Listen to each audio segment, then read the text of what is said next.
Good afternoon, everyone. That's now working. Thanks very much. Okay, it's my great pleasure to chair this session this afternoon. We've got a really exciting series of presentations and then a panel discussion on the subject of recovering historic data to inform climate services. It's a really, really important topic, and I'm really glad that you all came. And to those of you who are watching online on our live YouTube feed, welcome to you too. So my name is Nick Rayner, and I work at the Met Office Hadley Centre. I'm going to introduce this session, which will run as follows. If I can have the first slide, then we can have a look at the running order. So there will be a series of presentations. First of all will be Professor Albert Klein-Tank, who will give an introductory presentation to the ACRE initiative, which we're going to hear more about today. And then we're going to have a remote presentation from one of our colleagues in the US. And then we'll have a series of short video presentations on different aspects of data rescue, which I know that you're going to enjoy. And then after we've seen those presentations, we will have a panel discussion. My colleague Albert here and Professor Ed Hawkins will be on the panel, together with 3 other panelists who will be joining us remotely. So I'm really looking forward to the session. If we can have the first slide, that would be great.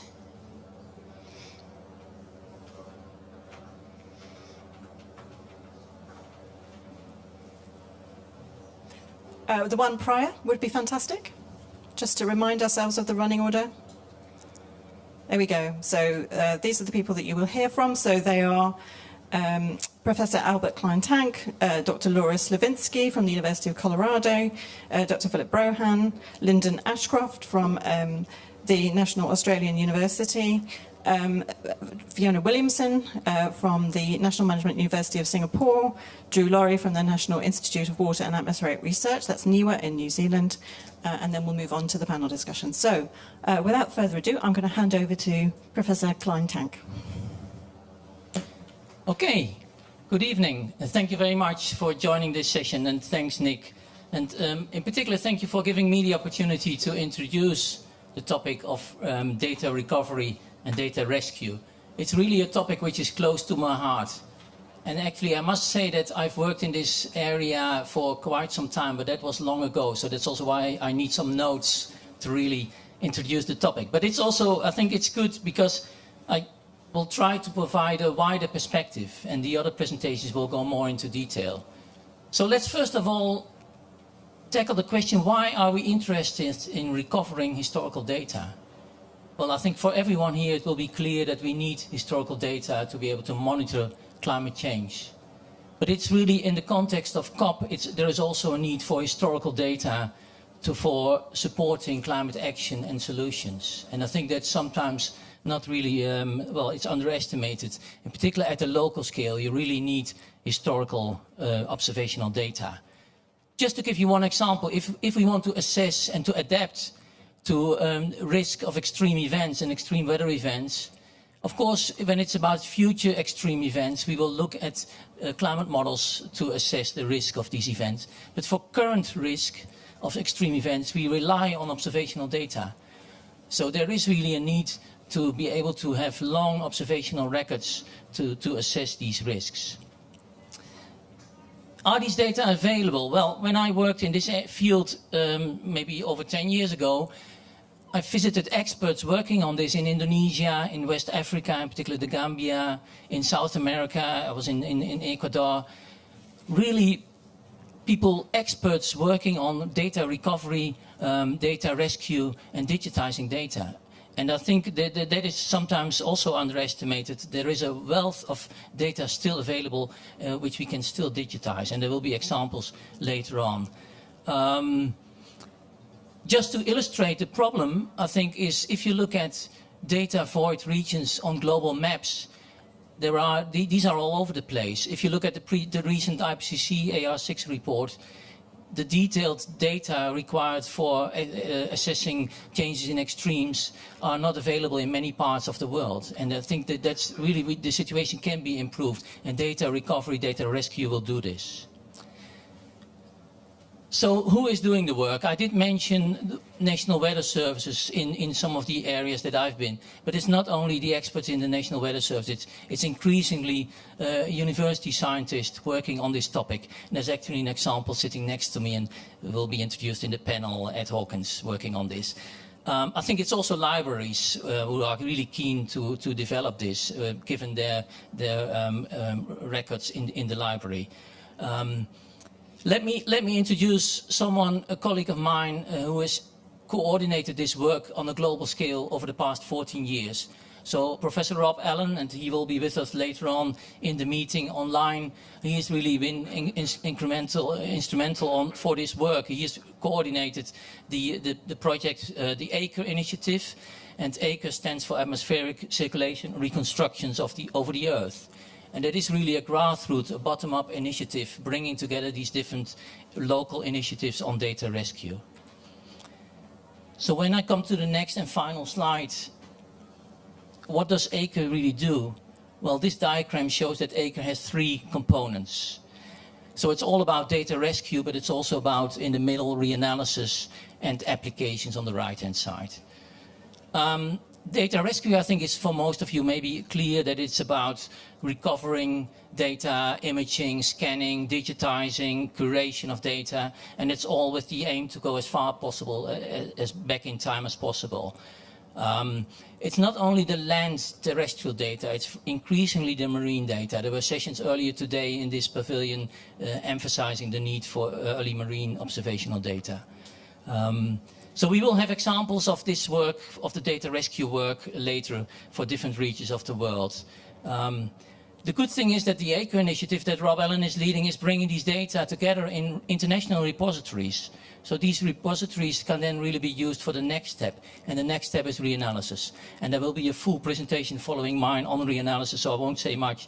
But for those of you for whom reanalysis is new, it is really all about reconstructing past weather patterns, historical weather patterns, ideally from day to day. So you can use these to more or less fill in the gaps between the scattered instrumental observation stations. The trick is to really push back these reanalysis data sets back in time with increasing amounts of rescued data and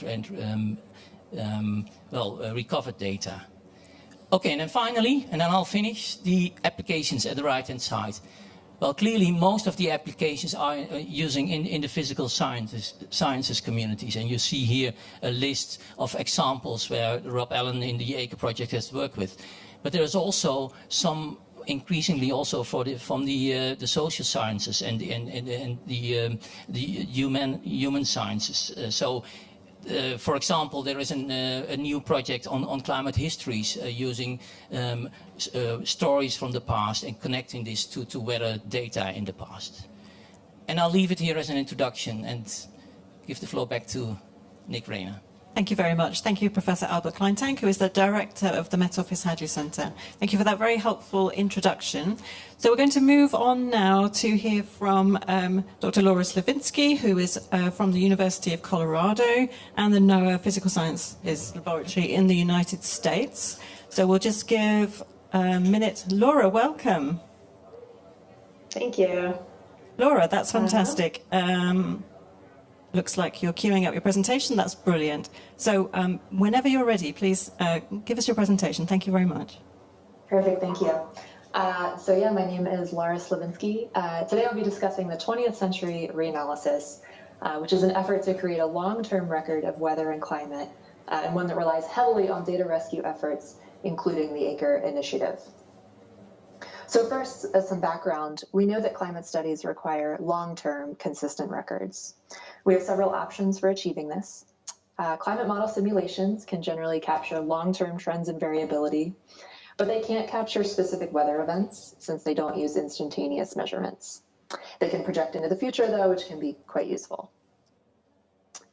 Paleoclimate reconstructions can span thousands of years into the past using data from corals, ice cores, and tree rings, among others.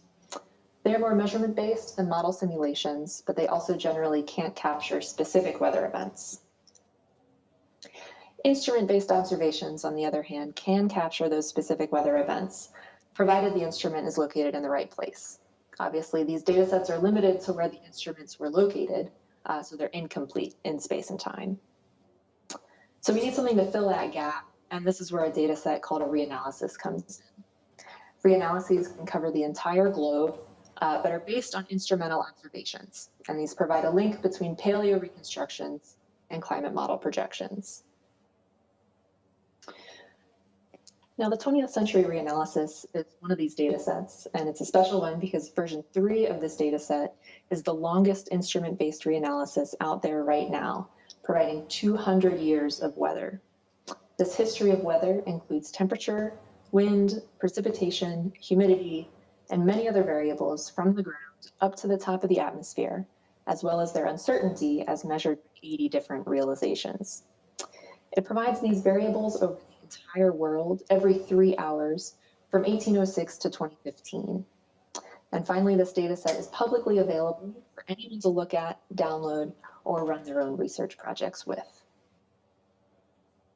So how do we estimate 200 years of weather? There are 3 basic components shown here. First, we need those instrument-based observations in order to keep our data set looking like reality. This is where ACRE comes in. A large data rescue effort is really invaluable to our reanalysis effort because the more observations we can use, the better our estimates are. The second component is a modern weather forecast model, which is used to fill in the gaps between the available observations. And finally, the observations in the model are combined in a scientific process called data assimilation. At the end of this process, we end up with our 200-year history of weather. And as you might imagine, this is no small feat.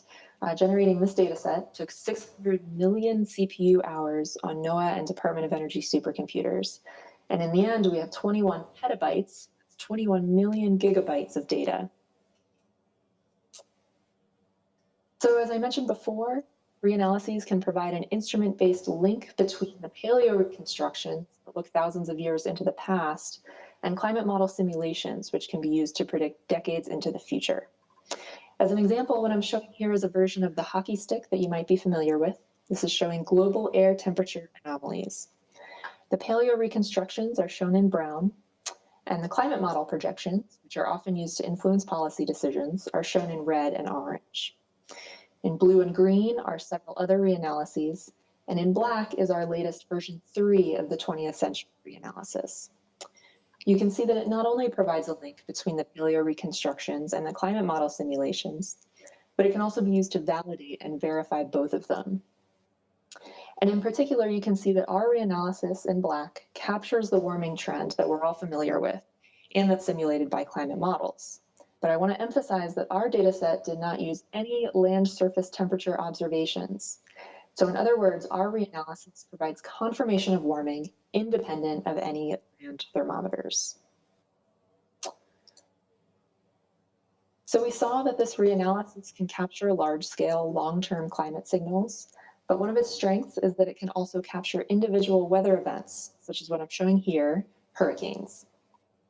Understanding past storms can allow us to put recent events in a historical context. We can, for example, look more closely at whether the frequency or the intensity of hurricanes is changing as the climate changes. Previous versions of this dataset have been used for thousands of different studies, and I obviously can't list them all, but I've included a few here that I think are interesting. I've already shown how it can be used for paleoclimate validation and calibration, and that it can be used to look at how extreme weather events may be changing.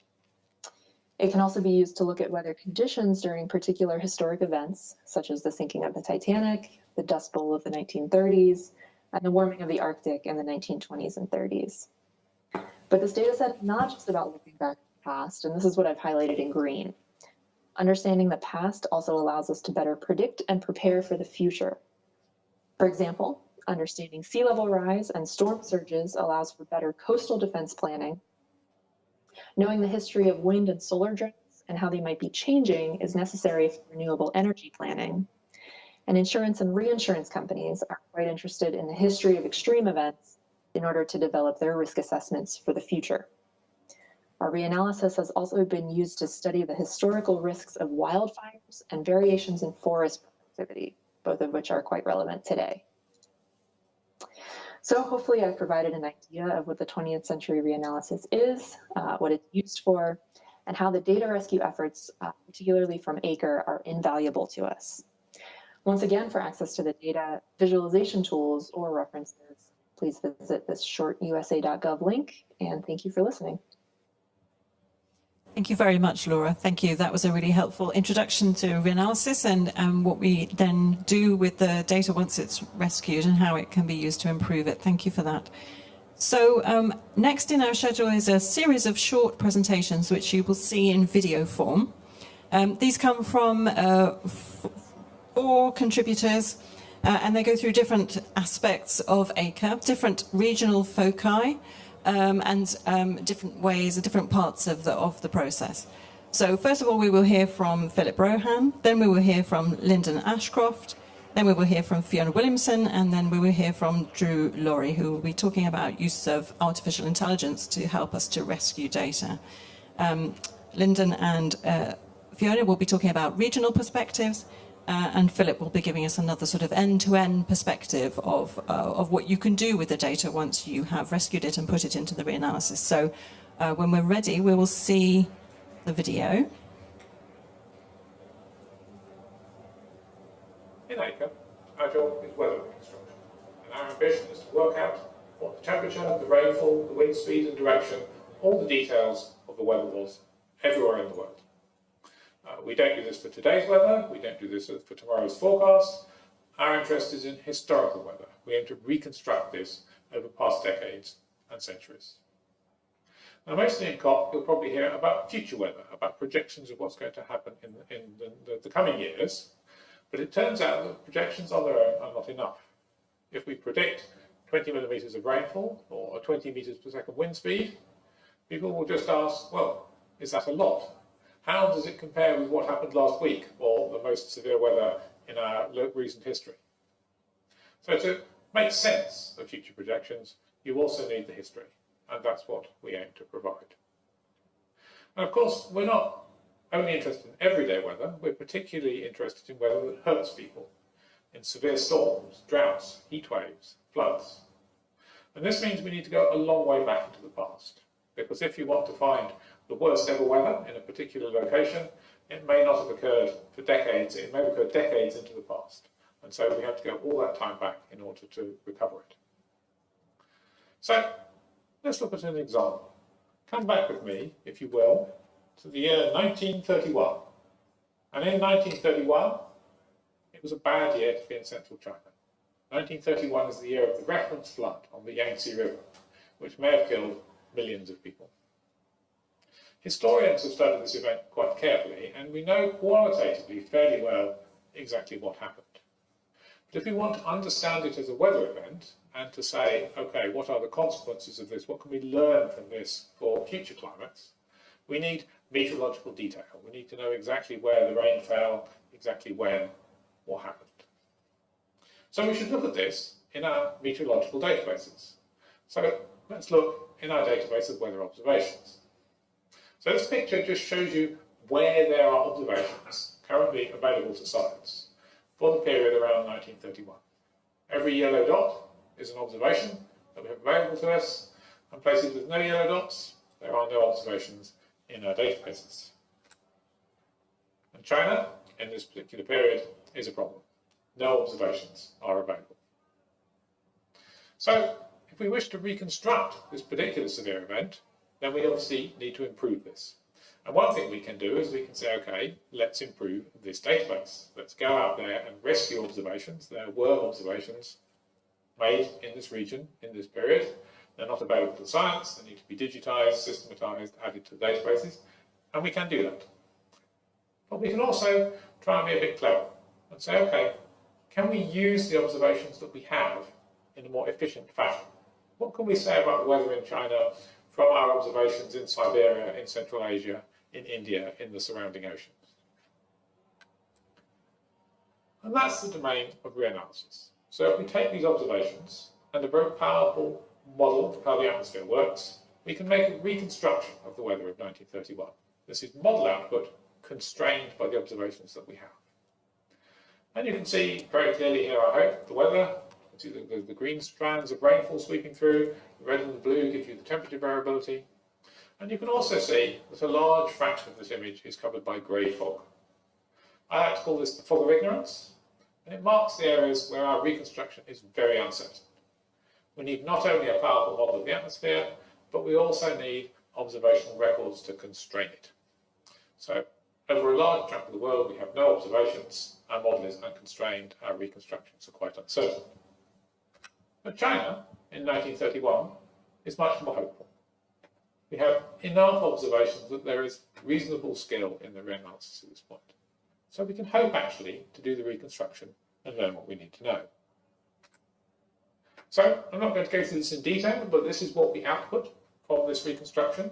This is the rainfall record for a year over the Yangtze Basin in 1931, and we can see all the events that we knew of from the historical record. We have a severe snowfall event in the spring. We have a sequence of severe storms throughout the spring and late spring and early summer. And in July, the Mighty front moved south, and we get systematic, very heavy rainfall.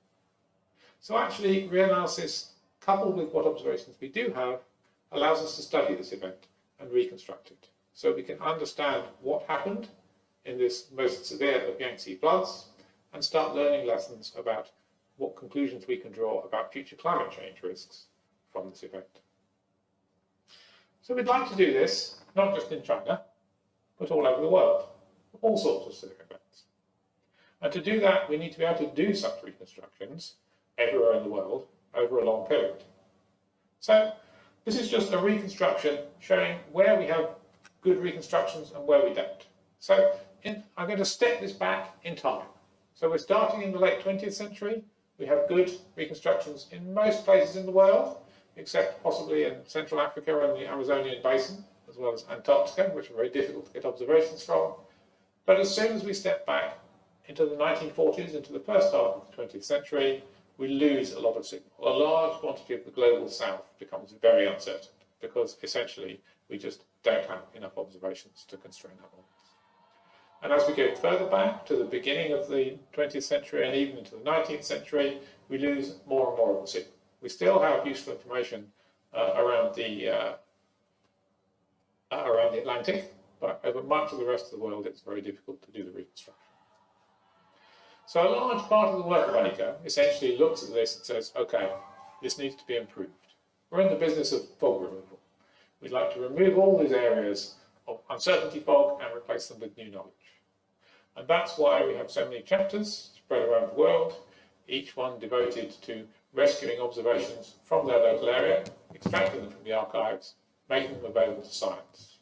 So we hope that with this large-scale international project and international collaboration, the next generation of reconstructions we make will be even more powerful. In Melbourne, Australia right now, we're coming to the end of tadpole season. Tadpoles are appearing in ponds and the murnon or the yam daisy is flowering, almost ready to harvest. Pied currawongs are playing and being very cheeky. The days are getting longer and warmer. This is a season in the Kulin Nation calendar from the Wurundjeri people, the traditional custodians of the land where Melbourne or Naarm is today. This Indigenous knowledge tells us a lot about our country and about how things are changing, but it's often difficult to put it in a graph.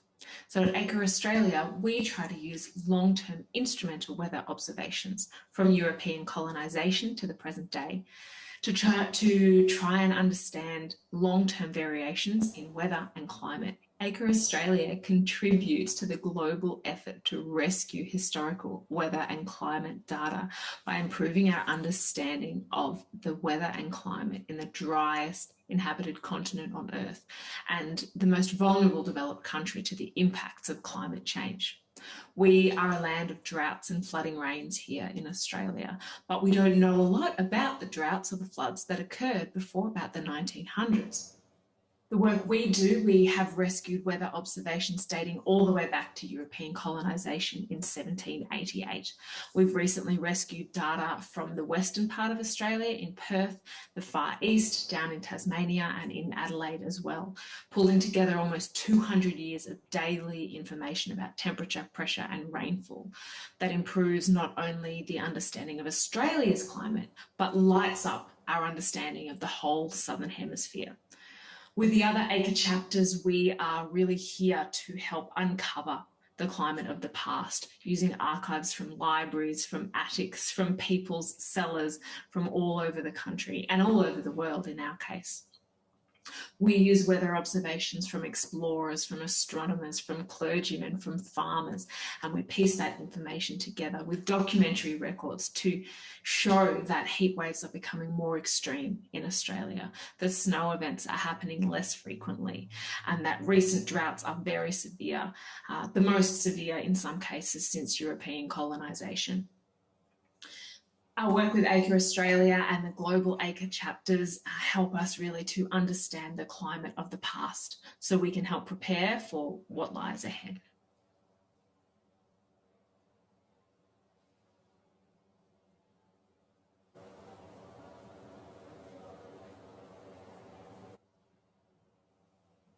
So, hello everyone, my name is Fiona Williamson and I'm responsible for the regional branch of ACRE Southeast Asia. I'm based in Singapore and due to the current lockdown situations, I am essentially focusing on records from Singapore, but also from Malaysia as well. So during my time here, I've been focusing on this peninsula. So this is what I wanted to quickly give you a run through today. I've been mainly looking at the Straits settlements. So these would have been the most urbanized areas where we have the most registering stations historically for this area. So this is mainly Singapore, Penang Island, Georgetown, and Malacca. And I've got to a point where there's almost a complete record of these observations that we have so far. And in so doing, collecting the daily or even sub-daily in some cases observations, I've also compiled a record of floods and droughts for this area.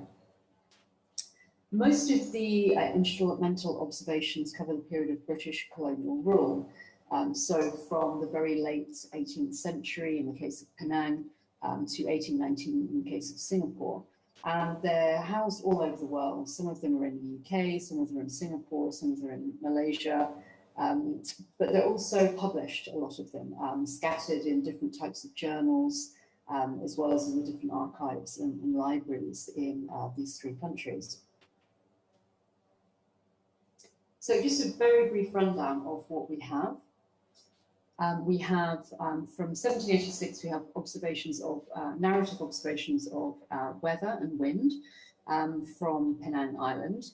But then into the 19th century, they get a little bit more specific. We have observations of temperature and rainfall from the early 1800s for Malacca and Singapore. Singapore is probably the best covered, actually. And so from several stations, from Fort Canning, which is currently right in the city centre, through to about 1845, we have a set of observations that are almost continuous. Thereafter, after about 1845 to 1863, there is a gap. But then after 1863, we have a very good multi-station record from different places, including lighthouses, hospitals. Hospitals are actually our best source of information. And also from 1879 from McRitchley Reservoir as well. So these are some fantastic observations, and a lot of these are very detailed as well. They have sub-daily information, usually taken either 3 or 4 times a day. And they also cover, interestingly, areas which were originally more rural areas, but they're now being swallowed up in the process of urbanisation in Singapore. So we actually get a really good record of areas that were once rural and are now urban as well, which is quite interesting for urban heat studies.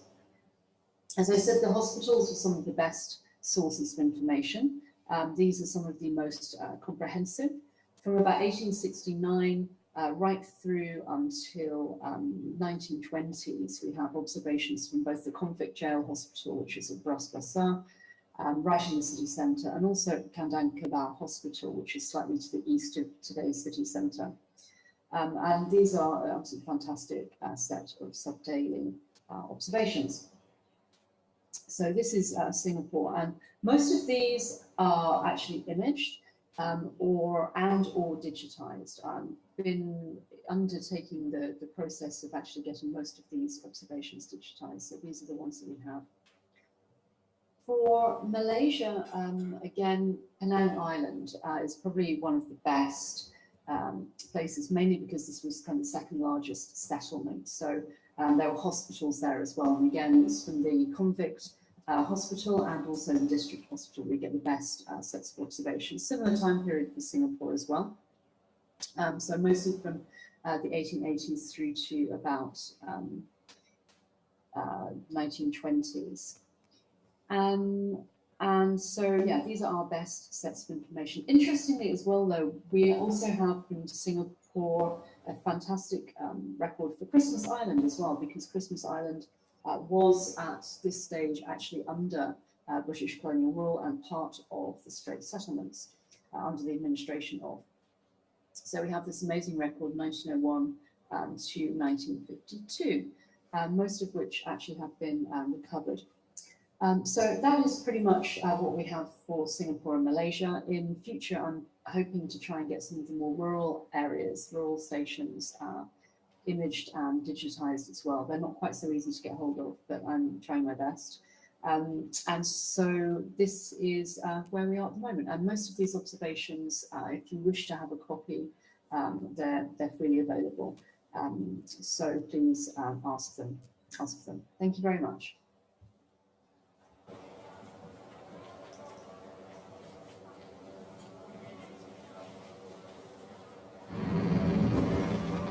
The old weather observations, in terms of their value to us in climate science, can't be understated. We're seeing these amazing sets of observations that were taken quite often under very arduous conditions, and we're bringing them forward in time. We cannot go back. We don't have a time machine. This is our time machine. There's a huge variety that we see in the handwriting across these tabulated weather forms. As you can see on the example behind me, some of it can be chicken scratches. What we want to do is take out that guesswork in terms of, is this a 6, is this a 4, is this a 9, and do it objectively using AI. How computers know what the numbers are is they use visual relationships. Things like geometry of a loop connected to a line extending down from it to tell you that it's a 9. And there are 65,000 examples across the alphabet plus numbers that are used for that training. And we think that the millions of observations that we have in NIWA's archive, we can greatly augment that training library. With AI, the citizen scientist is still really relevant, but they are one of the crucial pivot points. We need them to participate, to key in these data, because we can't do it all ourselves. We don't have the scientific resources or the time to be able to complete this type of project without citizen science. NIWA and New Zealand have a special role to play because we sit down here on the bottom of the Earth, in and next to the wheelhouse of some very important components of the global climate system. Digitizing these valuable weather observations will help to put a context and a framework around extreme events like the 1939 snowfall that started in the south and went all the way up to Cape Reinga, which are akin to some of the southern parts of the United States, like Southern California. The goals for this project are to understand the weakest node everywhere. Was that the last vestige of something different, a different climate that we left behind? Or was this the first vestige of climate change really impacting our region? Helping to contextualize those events of the past will help us better place the context around future scenarios. We have really valuable observations that are in our archives at NIWA, and we feed them towards an initiative called ACRE. The ACRE initiative has several chapters around the globe where everybody's doing their part in their patch to basically data mine these old historic data sources, things in archives, ship logbooks, diaries, and get it all sent into one centralized database that then other scientists can use in these supercomputer simulations of our daily weather. The struggle with our effort is that we've got tens of millions of weather observations, and getting them together and getting them transcribed and quality controlled fast enough to feed into these models, that's the limiting factor for us. It would be absolutely amazing if we could streamline the photographic capture, streamline the divisions, and to rapidly transcribe them. What we're currently managing to do is about on the order of 100 to 300 films per day. It would be absolutely amazing if we could get to the point of doing 3,000 pages a day. Microsoft has been fantastic to be involved with because we know that they have a huge history in developing bespoke software that creates solutions for the problems that we have. So we think that by using our specialist knowledge in climate and also our knowledge and interfacing with citizen science, we can get together on this issue of AI and handwriting transcription to make something really powerful and really applicable for the wider, not only climate science community, but the data science community across Earth.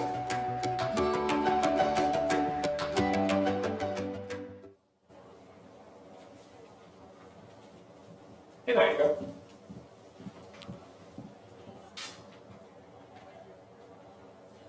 Thank you. That is the end of the videos now. We seem to have looped back into the beginning again. That gave you a flavour of this multidisciplinary, distributed activity that ACRE is, looking for data in all sorts of different places, lighthouses we heard about, hospitals, all these kinds of places, and the regional foci that are part of ACRE, and then feeding that all into that dynamic reanalysis that is produced, and then using that to study those extreme events in the past. So now we're going to move on to our panel discussion, and I will just start by introducing our panelists. Welcome to you all remotely and in person. So I'm going to start with Rob Allen, who is the leader of the ACRE initiative. He's here hiding behind the chair. Can you see? Yes, good. So Rob Allen works at the Met Office Hadley Centre, and he developed and led the international ACRE initiative for the last 14 years, still does today. He also has research experience on the El Niño Southern Oscillation, low frequency climate fluctuations, the planetary monsoon system, and paleoclimate reconstructions, as well as historical data analysis. Welcome, Rob. Next on the panel, thank you, Albert, for moving the furniture for the people in the room. Thank you. Next on the panel is Albert Kleintank, who we heard from earlier, and again he is the director of the Met Office Hadley Centre, has been that since 2018. He built an international reputation in climate science, particularly from his work in analysing climate trends, developing observational data sets, and producing the national climate change scenario in the Netherlands. Next panel member is Laura Slavinski, who we also heard from earlier. Hello, Laura. She's from the University of Colorado and the NOAA Physical Sciences Laboratory. So she is the co-lead on version 3 of the 20th Century Reanalysis Project, which she talked about earlier, which is an effort to estimate global weather fields and their uncertainties for the past 200 years. And that's what she was talking about earlier. Welcome, Laura. And then here in the room, we have Ed Hawkins, who is the ACRE British and Irish Isles lead. So he leads the UK and Irish Isles chapter of ACRE. He is from the University of Reading and is a climate scientist who is also known for his data visualization graphics portraying global warming, the climate stripes. Plus, he leads various citizen science projects in which volunteers have transcribed data from historical meteorological and rainfall records for digital analysis, a bit like Drew was talking about earlier in his recorded presentation. And then our 5th panel member is Professor Georgina Enfield from the University of Liverpool. Welcome, Georgina. Professor Enfield's experience is in the use of historical records for the reconstruction of climate variability and environmental change, and she draws on a breadth of largely unpublished archival sources and oral history approaches, which is a very interesting topic, and hopefully we can come to that in the questions and the discussion. So, panel, I'm going to start by opening to questions from the floor. Does anybody have any questions on anything that you've seen today, anything that it's inspired you to ask about, any ways that you think that it could help you in your work, or any questions that you might have at the moment? And I'm also going to check any chat on YouTube for those who are following remotely. Oh, lots of questions. Okay. Right. Now, I'm going to hand you a microphone. We might have to use this one. Is that okay? This is an amazing set of results and information you've been talking about on the panel. But the aspect I want to ask about is specifically related to citizen science, and it's specifically related to not just asking citizens to digitize data, but to what extent can this activity really enthuse and engage people to get involved in all sorts of ways. So I can see Ed nodding, or whoever else might want to ask them. Great question. Thank you very much. Who would like to tackle that one first? If you want to raise a physical hand, if you want to have a go. So Ed would like to have the first go, but please, everyone else, raise a hand if you also want to chip in later. Ed. Thank you. Thank you. Yes, very interesting question. So we ran last year our rainfall rescue project, which recovered 5 million monthly rainfall observations from the UK with 16,000 volunteers. And so those 16,000 volunteers engaged for 2 weeks just transcribing the observations. But then after that, we had a big job to do to connect the observations together and do the quality control work. And we had about 7 volunteers who have stuck with the project for the last 18 months. And they're still working today on quality controlling, connecting the observations together, and ensuring that data can enter the digital archives in as robust a way as possible. So they've all given up their own spare time to contribute because they recognise that it's valuable. And I think what they get out of it is perhaps some of them have not had the opportunity to be involved in science when they were younger, and they feel this is a way they can contribute today by contributing their time and expertise. Thank you, Ed. Would anybody else like to chip in with that before we go on to Rob? Yeah, I'll just reinforce what Ed said. I've got a bit of feedback here, but I'll keep going. We're really trying to get to the situation where the citizen scientists gain as much as we do from these exercises, so that they are part of the whole thing, even though a lot of it can be digitizing, boring sort of in that sense, but that they really get to involve with climate scientists, they get to understand how we work, etc., and that they then contribute and they realise what's involved, and they can do, as Ed said, they can help us with other aspects of controlling it. And in fact, we had some who were very keen from Australia when we started there to be able to see what their efforts in digitising data had actually done for the reanalysis for the science. And so it forced us to think more of providing them with that sort of fairly quick information on the reconstruction, the improvements in the reconstruction that their data gave. So there are things like that that I think are positive reinforcement that help both ways. It's a two-way thing, I think, and that's what we should work towards. Thank you, Rob. I think there was another question over. Sorry. Okay, I'll come to the back of the room then, and then I'll come back to.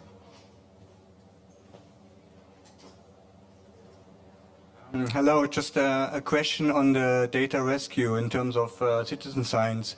It works probably really well in Australia and in the UK, but do you have any experience about working in small island states or developing countries, and how can we get them better engaged in rescuing their data? Because this is the place of the world that sees most of the climate impacts.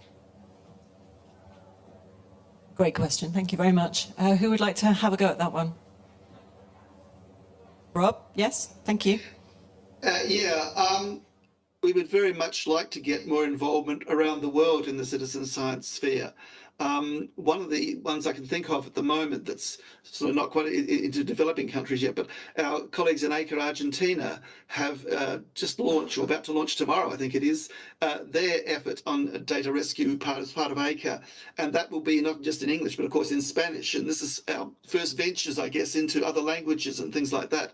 So yes, we'd very much like to involve anybody who is interested and can work to develop citizen science efforts, excuse me, wherever it is where they are around the world.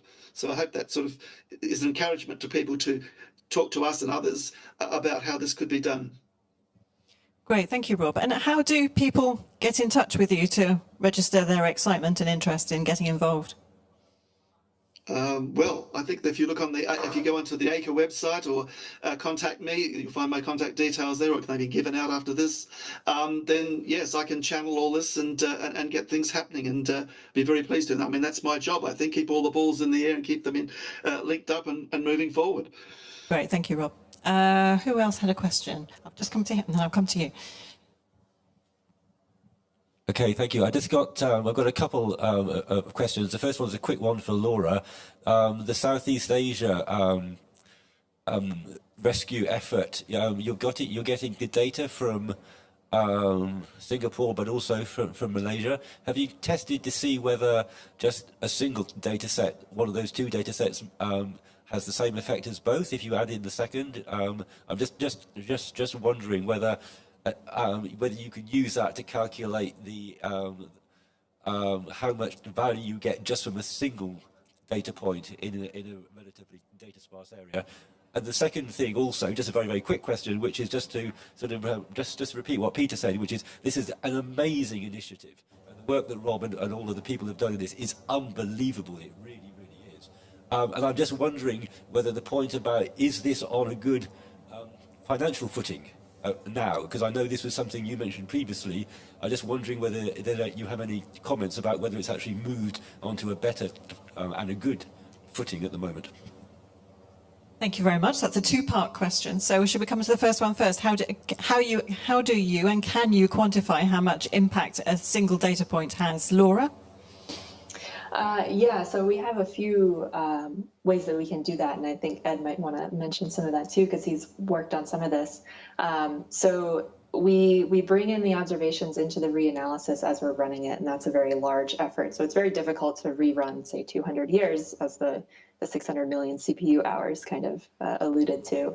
But we can rerun small parts of the reanalysis with extra observations and see if that makes an impact not only in the estimates themselves, the mean estimate, but we can also look at the uncertainty. So ideally, if we bring in more observations and they do have an impact, then that uncertainty field, we can measure sort of our confidence in the reanalysis will decrease. So we'll become more confident if those observations are making an impact.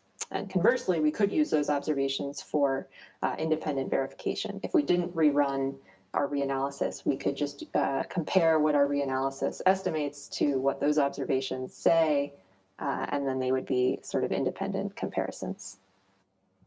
Thank you very much. Thank you. And then the second part of the question was, how are you getting on with finding funding for this work, which is very valuable, and how do you see ACRE maintaining itself into the future? I would just add as a corollary to the question. Who would like to tackle that one? Is that one for you, Rob? I suspect so. Yes. Well, we developed ACRE the way we did, or what developed, because I think we quickly realised that there weren't any large pots of money on high that could be showered on us if we did the right, put the right proposal in to continue over longer periods of time, like 5, 10, 15, 20 years. We all know that this is, we don't get grants over this sort of time, but the sort of thing like this does need a longer term funding perspective. And so we had to develop it the way we did, and I think we've just, it's been the way it's evolved, and I'm very pleased that it has evolved that way. In the course of that time, we've become more embedded within the Met Office, as of course where I'm based. We've also been getting funding from Met Office related funding streams through the UK streams there with the CSP China and WCSP South Africa of late, so the Newton Fund efforts, and also through the EU Copernicus. We're involved in the phase 1 of that, which I led a component on data rescue, and we will be involved, I believe, in phase 2, where I'll be just leading a data rescue packet, part of the package. So yes, and you know, we're trying to build that resilience, that longer term perspective, but as I've often sort of said, half jokingly, we don't operate like the navies or armies or air forces around the world in that sort of strict sense. We work like Pirates of the Caribbean, and we've had to do that because that's the way we can only be able to see to continue it. And I think we've got to look different ways, but I think that's been our main thrust. And yeah, I'm very keen to see that and to things to develop further. And I'm very privileged, I think, to have the people, or some of the people, you've only seen some of them here on this presentation, who are involved in ACRE around the world. So I think if we build on this, we have a good chance to really succeed and to push through it into the future. Thank you, Rob. So it's a real community effort then. You had a question, I think. Thank you, John Sweeney, ACRE Ireland. Our experience of using early instrumental data is it's often bedeviled by changes in site, quality of instrumentation, changing conditions in the vicinity of the observations. And this, of course, is an argument for incorporating metadata very much with anything you do. But I wanted to ask you specifically about whether you therefore have any proposal or activity within ACRE to homogenize the data flow that you have to ensure that you can have better comparability. Another really great question. Thank you. Who would like to add? Yes? So, yeah, it's a great question. And I think, as Laura mentioned in her presentation, the real value of the reanalysis is it's independent of any of the land temperature or rainfall data. It only assimilates the pressure data. And so we can use the reanalysis as a way of homogenizing some of the temperature and rainfall observations, for example, and that's work that's been undertaken in Ireland actually at the moment. Various PhD students and people are working on using the reanalysis to homogenise the data, and so it's a really, really valuable tool for that. Thank you. I'm going to claim chair's privilege. Do you have a question? Okay. In a second, I have a question myself, which I'm really dying to ask. It's a super quick question. It's Anthony Ray from GCOS. Can you talk a little bit about how the data? So, firstly, I want to commend everyone on a fantastic initiative. This is really amazing and great work. We've seen historically some aid projects maybe funding data rescue and the data being kind of contained within the country where the data is rescued. And I wanted to ask questions about how are you addressing issues of discoverability, interoperability, and availability within ACRE? Thanks. Thank you for that question. Thank you. Who would like to have a go at that one? Rob? Yes? Thank you. Yeah, I think the one thing that ACRE's been lucky about is that when we're recovering data, we try to recover all the data we can, all the variables we can. But for the reanalysis, the one thing that they need is synoptic, that's subdaily, daily, subdaily pressure. And a lot of people in Met Service, etc., who might be very protective of their data when it comes to rainfall and temperature and things like that, are less interested in pressure. So we've perhaps been lucky in the sense that we're pushing on that variable. That's the variable that we've, has been an linchpin, certainly in terms of the reanalysis. So that's the sort of thing that we've experienced. But I think, it's something you've got to work with various Met services to develop this sort of rapport. It's not necessarily easy all the time. But a lot of times from what ACRE is doing, we find that we have data, or we're working on historical data that, say, various Met services or various regions either don't have or they don't have access to, and then they discover that this exists, and we actually provide something to them that's very valuable, and we're quite happy to make it freely available. And so I think that it's developing that rapport that's important. But I know what you're meaning, and as I reinforce that, I think we're lucky we're working on pressure and not rainfall or temperature, which would have a much harder road to hoe, I think. Thank you. Okay, I'm going to ask my question, and then you can think of whether you've got some others. So I'm particularly fascinated, I think, by this interdisciplinary nature of ACRE. So we've talked about all of the different types of information that's gathered and brought together, and then put together through the reanalysis to create something whole. And I wondered whether anybody would like to comment on how an integrated, multidisciplinary approach, it really enhances that weather reanalysis. Georgina, would you like to comment on that one? Yeah, thanks ever so much. Yeah, so I mean, I'm somebody that comes to ACRE and works with Rob and other colleagues, but from a humanities and social sciences perspective. And I think from my perspective, I think it's about providing that kind of context for the weather changes, the weather events that we've been talking about, and it's situating. You know, the integrated model kind of allows us to situate those events within the social, demographic, political context within which they take place. And so the integrated approach allows us really to take on that holistic view. This in turn allows us to think about, well, yes, there were severe impacts associated with the severity of a particular event, say, or a period of climate variability over a period of time, but also it allows us to look at sort of differential social vulnerability. So one of the things that I do is I use sort of, you know, the more social science and humanities oriented records, stories, anecdotes, narratives, accounts that are put down in journals and correspondence and letters. And it provides the kind of human context for what's going on.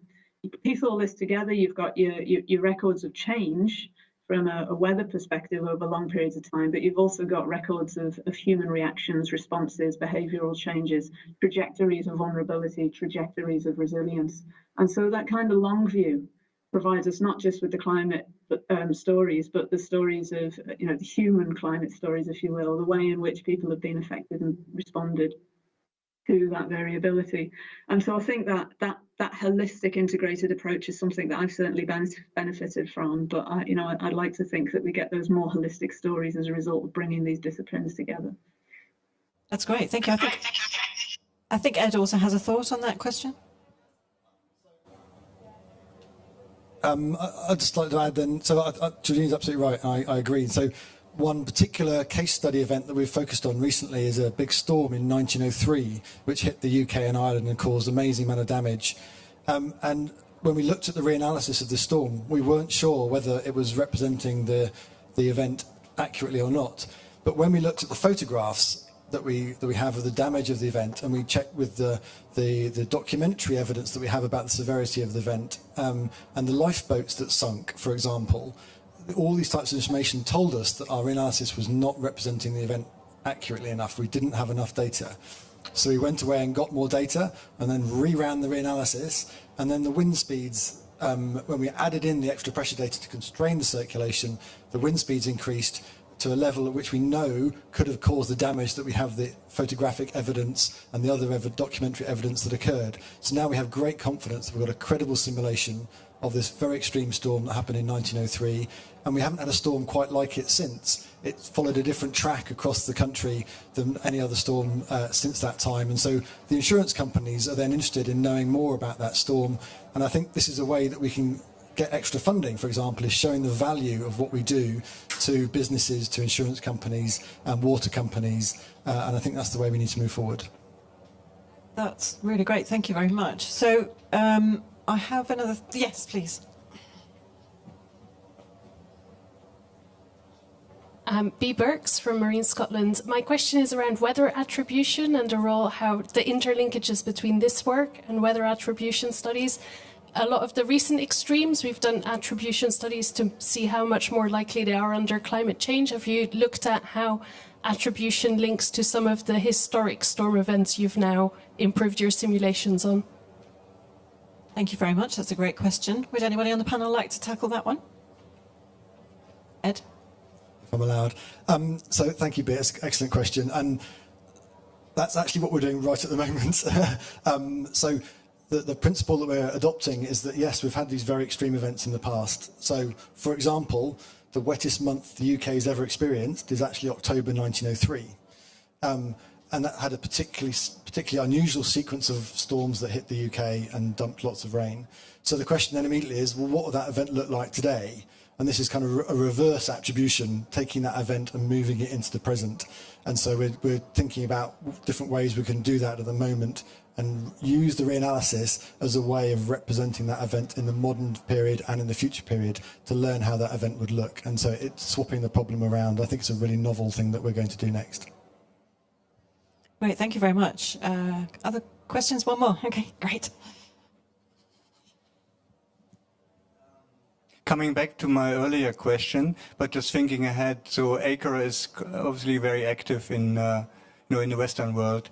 I'm working coral reefs and paleoclimate scientist, so I work with these 20th century reanalysis data, really useful to cross-link between our fields.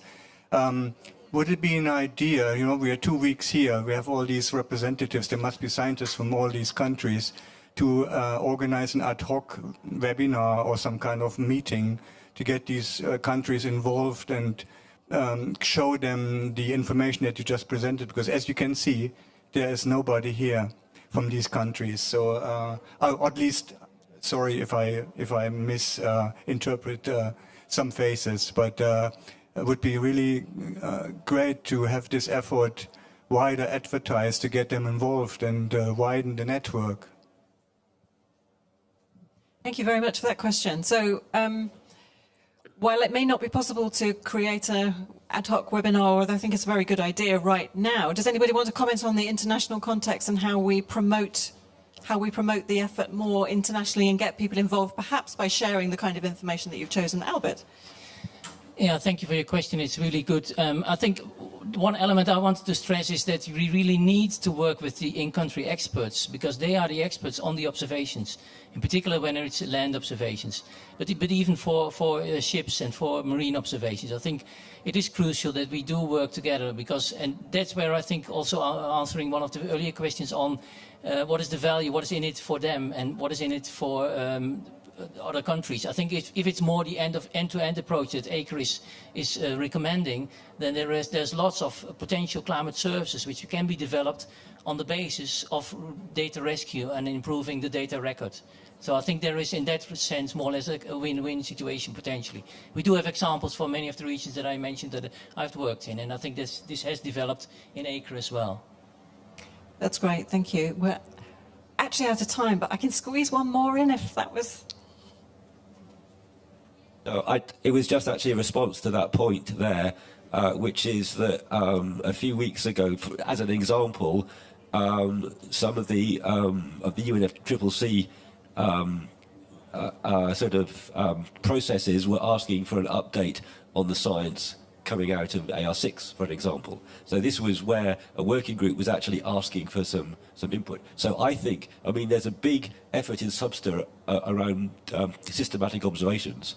So I think this is where to feed that idea up into, and to actually mandate them to expose the countries to actually these data. Not thinking about the projection data, but much more the attribution we've heard of and about the past data. Because this is the stuff that's really valuable. It's the stuff that really speaks to people's lives, so it really engages people. And it's much more practical, so I think that would be a route. I think it's a really good idea. I think that would be a route. Thank you very much for that comment. Okay. Wow. Oh, Georgina. Yeah, just to say, the global framework on climate services, is very supportive of historical data and the rescue of historical data and the incorporation of that into climate service provision. So I think anything that we can do along that line in terms of providing culturally sensitive, historically informed climate services through these kinds of rescue initiatives is absolutely vital. And I think, we all need to push on that a little bit. And, I think we're all ears, and Rob will probably agree on that in terms of ideas that might be coming forward about how we do that. Thank you, Georgina, very much. And Ed, I think you have one.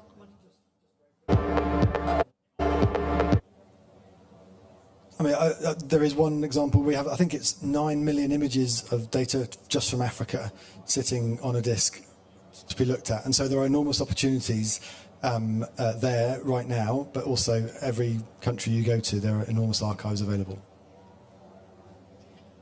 Wonderful. One last small question. We're going to get thrown out of the room in a minute.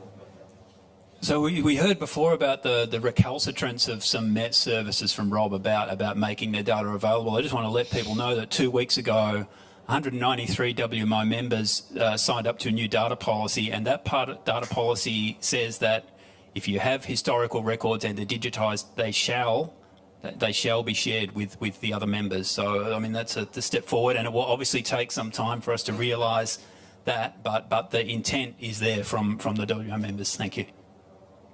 Thank you, that's a really helpful thought. Wow, that was a great discussion, everyone. Thank you. Thank you for being so engaged with that.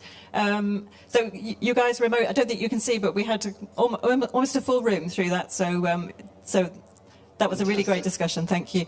All right, I want to thank the audience for their participation and the speakers, both in present and remote, and the people who put together those wonderful videos that we saw, and our wonderful panel members. Thank you so much for that. And with that, I will draw the session to a close. Thank you so much. Thank you, Nick. Thank you, everybody.